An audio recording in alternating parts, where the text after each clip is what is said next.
And who are you? I'm Maggie. Maggie.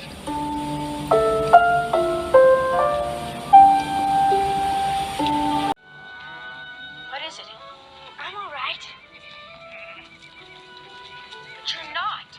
You just talk to me. There's nothing wrong with me. Leave me alone. Maggie? Maggie. She's doing it again, Father. She's been like this ever since little Hal died. I know. She won't talk to me either. Well, we can't let this go on.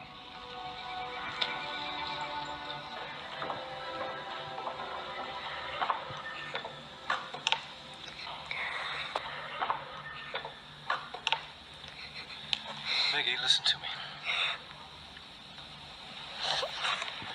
You've got to stop this. I know how much you loved Hal, but you can't go on grieving this way. Maggie, please. You're wasting away before my very eyes. I can't bear it. Father, make me so ashamed. It's not Hal. I mean, I do miss him, but Well, what then? Are you sick? I can't tell you. You can tell me anything. That's what I'm here for. I'm a priest, and I love you just the way God loves you, wee Maggie. Father, I'm dying. Dying? Just like Hal. Only it's some kind of tumor or something, Father. How do you know this, dear heart? I get the most awful pains, Father. And then there's a lot of blood. But it's not at the time. Just every month or so. Yes. How did you know that? My precious girl. You're not dying. You're growing up.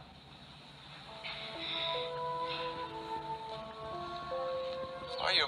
Exception to it if we could have a little talk, brothers.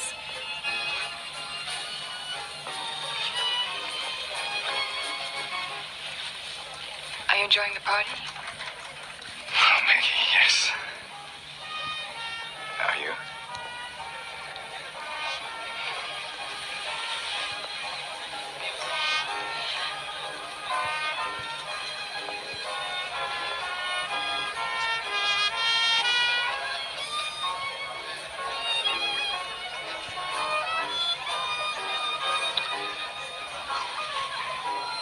Yes, it's a lovely party. Excuse me, Maggie. Away what I love most in the world. And better than someday having to marry you to somebody else. Better than staying here to watch you change into something I can never have. Maggie, when I saw you last night, I almost hated you. Hated me? For growing up? Yes. Yes. Oh, Maggie. When you were a little girl, you were like my own child to me. You were the rose in my life. I could have you then. You can have me now. You can marry me. You love me. But I love God more.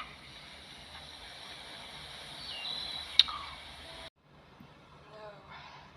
Damn you. No more. Maggie.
expected that. It's funny how you always show up for life's great crises and then just melt away like the Holy Ghost. I'm sorry you're not happier about the baby. Before she was born, I said I hated her. I don't.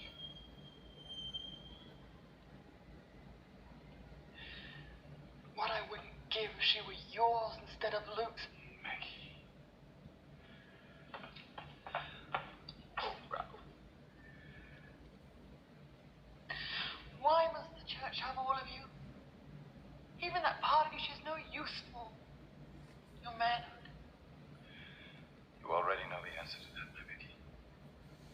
It is a necessary sacrifice. Necessary. Come off it, Ralph. I'm not a child anymore. And I'm not your Maggie. I never was. All those years that I loved you. And I waited for you and I wanted you. You never wanted me.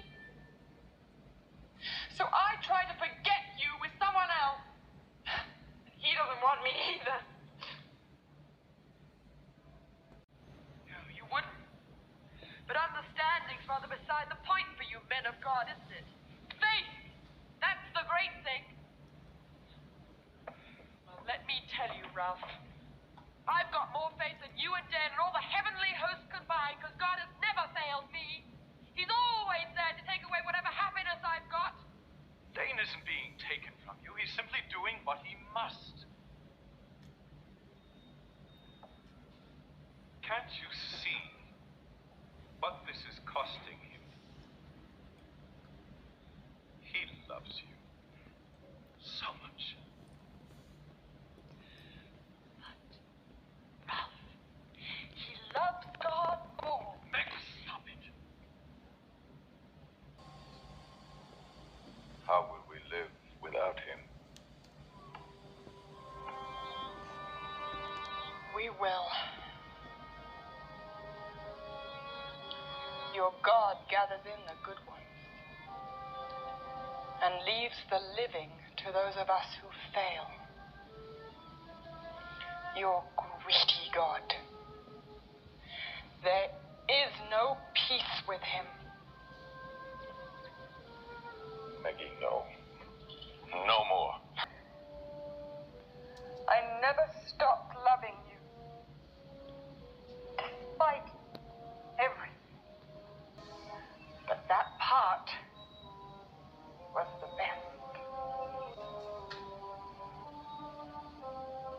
Because that part was Dane.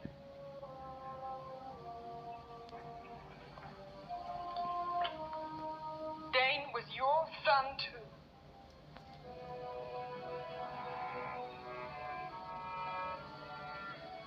Yours and mine. It isn't true. He was your son, Ralph. And you couldn't see it. Couldn't see that he was just a more perfect version of you.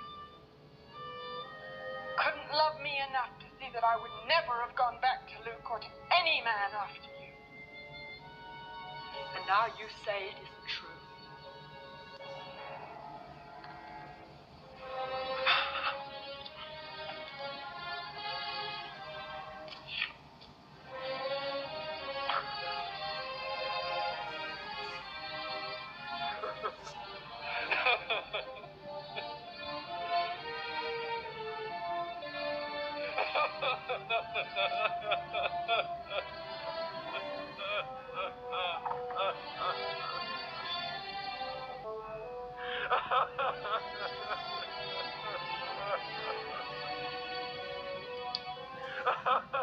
Poor Ralph.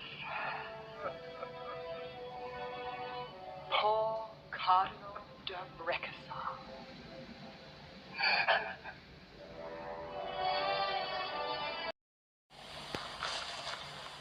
Of all the wrong I've done, the worst I never made a choice for love.